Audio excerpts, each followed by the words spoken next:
একাকিত্ব মানুষকে নিজেকে নতুন করে আবিষ্কার করার সুযোগ তৈরি করে দেয়। আর একা থাকা প্রতিটা সময় মানুষকে শক্ত ও সাহসী করে তোলে। আসসালামু আলাইকুম, সবাই কেমন আছেন? আমি আফসানা বিম চলে এসেছি নতুন একটি ব্লগ ভিডিও নিয়ে। আশা করছি ভালো লাগবে। আমার প্রথমে যে কথাগুলো আমি বলে থাকি এগুলো আসলে সব কিছু আমাদের জীবনকে ঘিরে। আমাদের এক একজনের জীবন এক এক রকম। সবশেষে আমরা বলতে পারি যাতে আমরা সবাই ভালো থাকি, কারণ একাকী ভালো থাকা কখনোই সম্ভব নয়। সকালে ঘুম থেকে উঠে টেবিলটা সুন্দর করে পরিষ্কার করে গুছিয়ে নিলাম। এরপরে নাস্তা তৈরি করতে হবে। আর এর মাঝে হচ্ছে আমার ছেলের বায়না, সে কেক খাবে। ফোনে ভিডিও দেখেছে, মানে আজকাল ফোনে যা দেখে সেটাই খেতে চায়।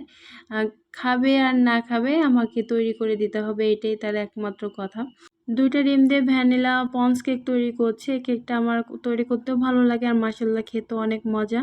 2টা ডিমের জন্য আমি 1 মুঠো পরিমাণ ময়দা নিয়েছি।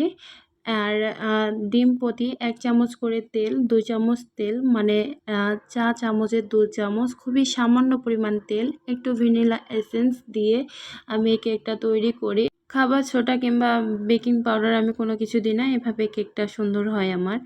এরপরে আমি হচ্ছে নিজেকে একটু ফ্রেশ করার জন্য 1 মগ আমি কফি বানিয়ে নিচ্ছি, কারণ সকালটা দেখা যায় একদম হইচইয়ের মধ্যে শুরু হয়ে যায়। রাফসান ঘুম থেকে উঠে এটা ওটা কাজ সব কিছু করে নিজেকে আসলে খুব কেমন জানি লাগে।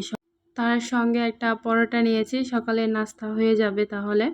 এখানে হচ্ছে আমার কেকটা হয়ে গিয়েছে, আমি ঠান্ডা করার জন্য এইভাবে রেখে দিয়েছিলাম 10-15 মিনিট।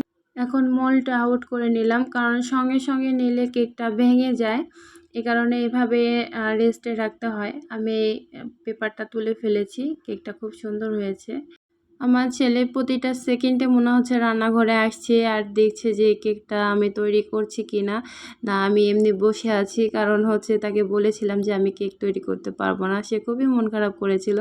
আমার ছেলের হচ্ছে আজারা সব বাহানা, ভাত খাওয়া নাই, কোনো কিছু খাওয়া নাই, শুধু সে এই কেক বিস্কিট দিলে সারাদিন খুবই ভালো। আর বাচ্চারা এরকমই হয় আমি জানি। তো আমি একটু নিজের জন্য একটু ফল কেটে নিচ্ছি। এখন আপনাদের সাথে একটা ফানি গল্প শেয়ার করি। রাফসানের নানির বাড়িতে বেশ কয়েকটা আম গাছ আছে, আর সবগুলো আম গাছই ভিন্ন। তো কিছু গাছ রাস্তাতে আছে, কিছু বাড়ির মাঝখানে আছে, কিছু বাড়ির নিচে আছে, কিছু পুকুর পাড়ে আছে, আর কিছু আছে টিউবওয়েল পাড়ে। তো আমরা এভাবে আম গাছগুলো বর্ণনা করি যে রাস্তার সাইডে আম গাছ, বাড়ির মাঝখানের আম গাছ, টিউবওয়েল পাড়ের আম গাছ, পুকুর পাড়ের আম গাছ, আর নিচের গাছের আম। তো এইগুলো সব আমি কিন্তু ভিন্ন, কিন্তু নামগুলো কিন্তু এরকম হয়ে গিয়েছে। তো জিনিসটা খুবই ফানি লাগে। আর আমি এখন যে আমটা খেলাম এটা হচ্ছে আমাদের রাস্তার গাছের আম। আজকে এ পর্যন্তই আপনাদের সাথে শেয়ার করলাম। আশা করছি আপনাদের ভালো লেগেছে। সবাই ভালো থাকবেন। আল্লাহ হাফেজ। আসসালামু আলাইকুম।